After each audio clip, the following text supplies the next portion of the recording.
Hello YouTubers, Alaska Prepper here. So as you saw in the title, the time to start worrying about a food crisis is now, not afterward, okay? I'm going to go over a short list of some things that I jotted down that are very easy to find on the internet. And the reason I'm doing this is because I'm going to continue to do this because I feel it's my calling to let you know and keep you inspired to do your own research. Ladies and gentlemen, do your own research. All right? Even though I'm reading to you things that I got off of articles and things that should have been fact-checked, do your own research. All right? The things that I do, the things that I get are the things that I do.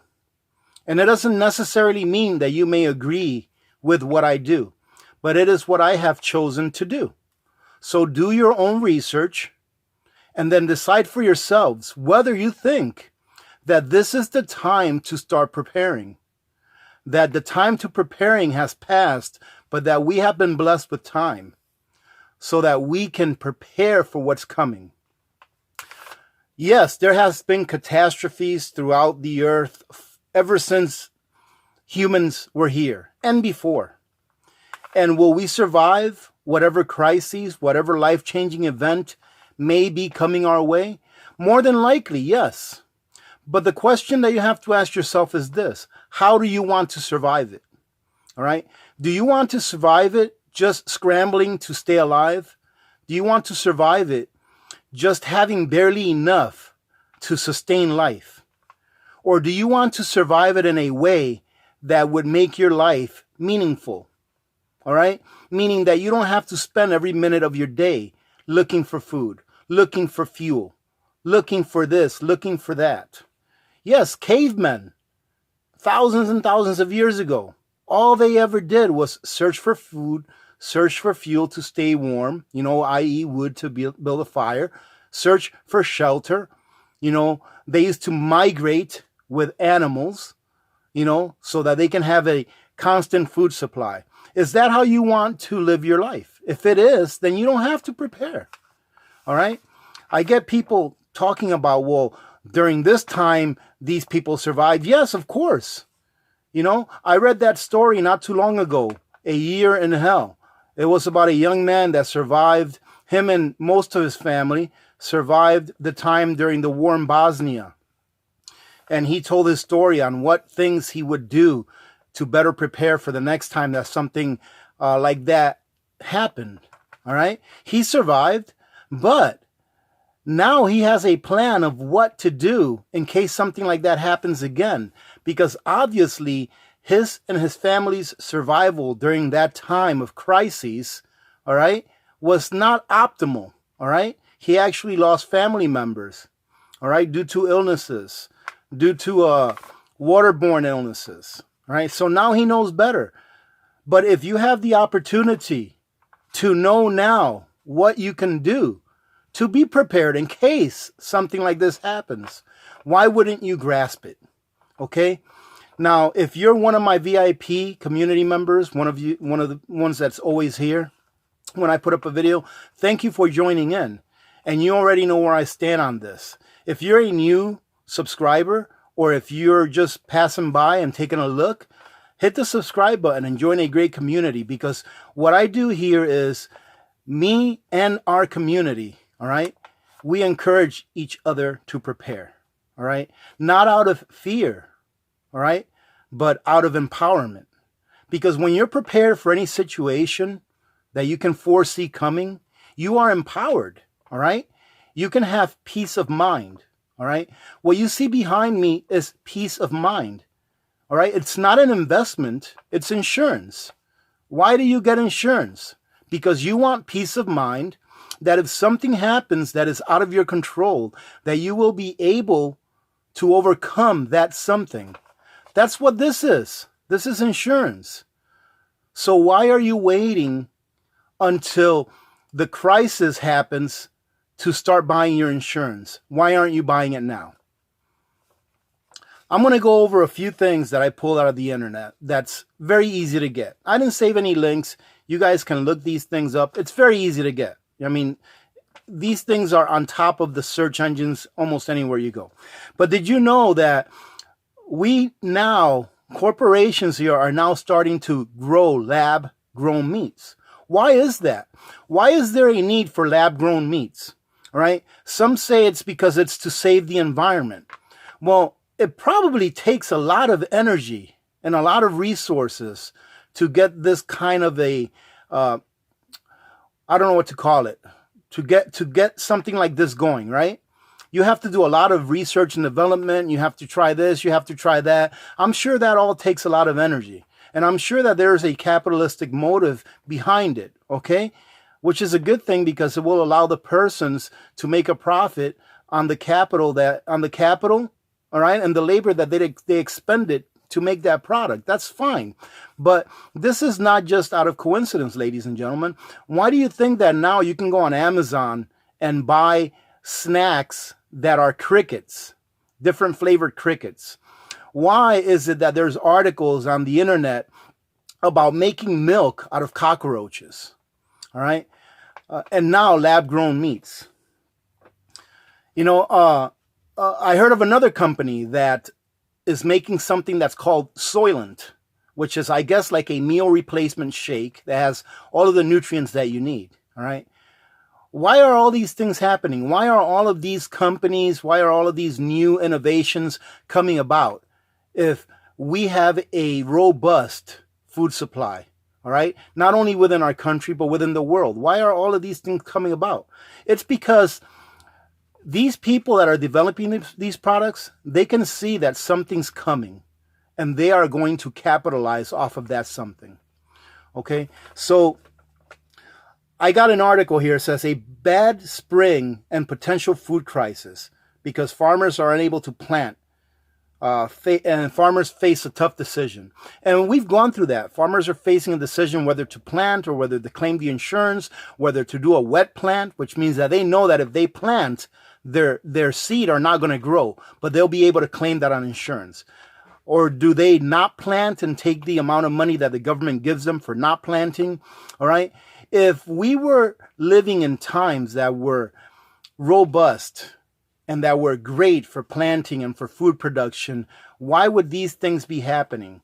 Why would the government just pass a bill, I don't know, a month ago or so, $16 billion bill to subsidize farmers because of the crop failures and the conditions that are keeping them from planting? If things are great, then why did that happen? Why did they pass that bill? I don't think they passed that bill because things are great. I think they passed that bill because they can see what's coming down the line. Okay? So I took these few excerpts from some sites, all right? And they look like they were reasonable sites. You know, they didn't look like they were scare tactic sites or anything like that. And it says here, the world is losing topsoil at an astounding rate. 1/3 of the world's cropland is losing topsoil faster than new soil is forming. All right. So it's a matter of time that we have some kind of a crisis or life-changing event where food is not going to be very affordable for the common person. All right. Where some people may have to turn to that Soylent milkshake, where some of them may have to turn because they have no choice to drinking that cockroach milk. And it also says in the U.S., a systematic depletion of the Ogallala aquifer could eventually turn America's breadbasket back into a dust bowl. So I think that's that aquifer that's in the middle of the country close to Texas. I'm not sure if that's it, so don't quote me on that. But that is being depleted at a rate that's faster than it is being replenished. Okay? Ladies and gentlemen, why wait until the last minute? That's what the point of this video is. Why do people like to wait until the last minute? Why do people like to only listen to the things that make them feel good? This is not a feel-good video. This is a video that I want you guys to wake up. And I know that most of you that are listening to this are more than likely woken up to the fact that we need to start preparing. We need to start putting things away. Some of the things that you see behind me, I got years ago. All right. And now the price is more than doubled. That spam that you see over there, that spam right there, I got those when they were less than $2 a can. Now a can of spam is $3.50 or more. That's almost double the price. And that's spam, ladies and gentlemen. Okay? That's spam. All right? And it's a can of 12 ounces is like $3.50. What else? It says here the price of oil may be a big factor as well. All right? Unless you don't know, which you probably do know, oil pretty much runs the world. Without oil, we have nothing. Almost everything that you touch on a daily basis has some kind of component or byproduct of oil in it. And for sure, it was transported, all right, either overseas or over land, all right? And how does that transport take place? Oil. Look at what happened here. I think it was yesterday that an unmanned aircraft got shot down by some country in the Middle East. All right. I study cycles a little bit. All right. I'm not an expert on anything, but I study cycles. And ladies and gentlemen, unfortunately, the war cycle is overdue. All right. All right. There's usually an 80-year to 100-year war cycle. All right. And it's kind of overdue. And if you guys take a look at what's going on geopolitical wise, I personally think, my opinion is that some countries are wanting to get into war for whatever reason. All right. You can make up your own reason. It doesn't matter to me what the reason is. All right. And the reason it doesn't matter to me what that reason is because I know that I cannot do anything about that. There's nothing that I can do about stopping this country or that country going to war against each other. What I can do is I can prepare to make sure that if that does happen, that my family is well resourced so that they won't have to suffer as much as they would should we not be well resourced. And what would that make the price of oil be if something like that happened? If we had some kind of a altercation with a different nation, all right, and other nations got involved, that would make the price of oil skyrocket, making the price of every single thing that you touch on a daily basis skyrocket as well. Let's see. The price of corn this year, all right? Now, it may have changed a little bit. The percentages may have changed a little bit, all right, because I pulled this off the web. It was a few days old, I think like 8 days old or something like that. But the price of corn this year alone has gone up about 17%, all right? Do you think it's going to go up or down with everything that's going on in the Middle East and in the Corn Belt, with all of the flooding, with all of the bad weather, with the late planting? If you think it's going to go up, all right, then why are you not preparing? And if you are preparing, ladies and gentlemen, please leave a comment and let us know how. Because different people have different ways of preparing, and it may be a good idea for someone that does not know about that. I plan on my next payday prep being probably one of the biggest that I've done. All right, so stay tuned for that, ladies and gentlemen. And I mean it. I plan on my next payday prep being one of the biggest ones that I've done. Because even though you see all this stuff behind me, I still feel unprepared. I feel that I can do more than what I'm doing right now in order to secure my family's future. The price of corn going up. Let me just give you a few line items and then we'll go ahead and close off this video. Corn is used for, and this is just a few things that corn is used for, ladies and gentlemen. Making plastics, batteries, cosmetics, hygiene items, cough medicines, cough drops, baby diapers, matches, medications, carpets, vitamins, crayons, yogurt, adhesives, candies, toothpaste, dish detergent, paper, clothing dyes, explosives, who would have known, soaps. And I'm sure there's a whole another list 10 times as long as that, all right, that use corn in their production. Ladies and gentlemen, this is not a scare tactic video. I don't want to scare you. I want you to take the information that I just gave you, and I want you to do your own research, all right? Some of the things that I told you are my opinion and my opinion alone, and it's what I think, all right? What you think may be completely different. So please don't get in the comments and try to argue with me about why corn is not going to go up. It's okay. It's what I think from what I see. If you see something different and you don't think that you need to prepare, then don't. Then don't. You know what the worst case scenario is? The worst case scenario is that something does happen, all right? And that you're going to be knocking on FEMA's door or on your neighbor's door, all right?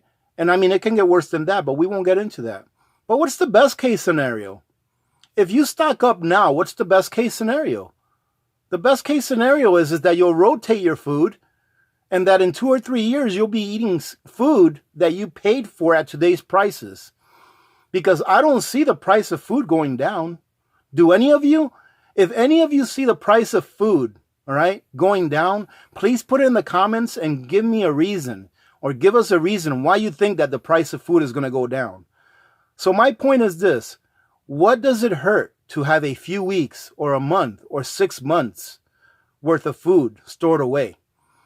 Even the U.S. government put out a notice not too long ago that said that everyone should have at least a 6-month supply of things put away, of food put away, so that they can weather out a power grid failure for 6 months, ladies and gentlemen.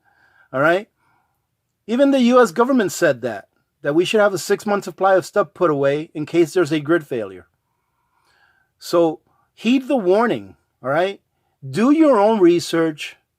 Search for the things that you need to look for that will give you an answer that will allow you to make up your mind. All right? But let me tell you this. When I look at my wife and I look at my children, I know that I'm doing the right thing. And I hope that you are too.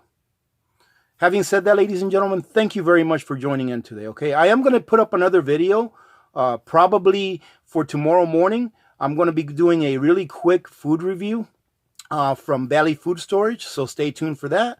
All right, I hope you enjoy that. I will be shouting out my new Patreon on that video, not this one. All right, so thank you very much to our new Patreons, by the way. Thank you guys for joining. I do appreciate your support. And if you're not on my Patreon page, shoot on over there and take a look and see if you like it. There's no minimum. Well, I think there is a minimum. I think it's at least $1 a month that you have to contribute. But you can contribute more if you want, but it's a minimum of $1 a month. And I didn't put a minimum on it, and I didn't put a maximum or anything. I just left it open for you guys to decide whatever it is that you want to contribute if you want to. Okay, so but thank you very much for my new Patreons. I truly do appreciate your guys' support, and I appreciate your support as well. Thank you very much for being here. All right, obviously Patreon is not something that you have to do, but I do appreciate your support if you go over there. Okay, so ladies and gentlemen, heed the warning and please think about it and do your own research. Okay, so having said that, again, thanks to my VIPs that are always here. If you're a new subscriber, thank you very much for joining our community. I truly hope that you are getting some kind of value from the content, but more importantly, from the community as a whole, okay? Because we have a great community, all right? If you guys want to support the channel, take a look at the links below the description and on the pinned comments that I usually leave up there, all right? I do know that Oxen Farms is having a sale, and I actually looked at it today, and it looks pretty decent. So you guys may want to go ahead and click on my link and just take a look around. You might see something that you've been wanting that is on sale, and there you go. You have a chance to get it if you want to, all right? Also, I do have my Amazon storefront for those of you that don't know, and I do put all of the things in there that I recommend, that I either have or highly recommend because I know it's a very good product, okay? But about 95% of the things in my Amazon storefront are things that I actually have and have actually used, and most of those things I actually have reviewed on the channel. All right. So, ladies and gentlemen, let me go ahead and leave it at that. Thank you again for joining in today. I appreciate it. Remember to be good to each other. When good people do good things happen. Remember to reach one, teach one, and repeat. If we all did this, the world would be a better place, and you know that it will be a better place. Another thing, ladies and gentlemen, I did an interview last night with Snafu Snaps. I will leave a link to the video, okay, under the description. It'll be the very first thing under the description. All right, so if you guys want to go and take a look at that, go ahead and take a look at it. And if you like Snafu Snaps channel, go ahead and subscribe and support him. All right, I have another interview coming up probably this weekend, but I'll go ahead and put that up as soon as I do it, or I'll go ahead and let you guys know. All right, I actually didn't get a copy of the video that I did with Snafu Snaps, but it was a lot of fun. All right. So go check it out and go support Snafu Snaps. If you guys like his content, subscribe. All right. So having said that, many blessings to all of you and your families. This is Alaska Prepper, and I'm out.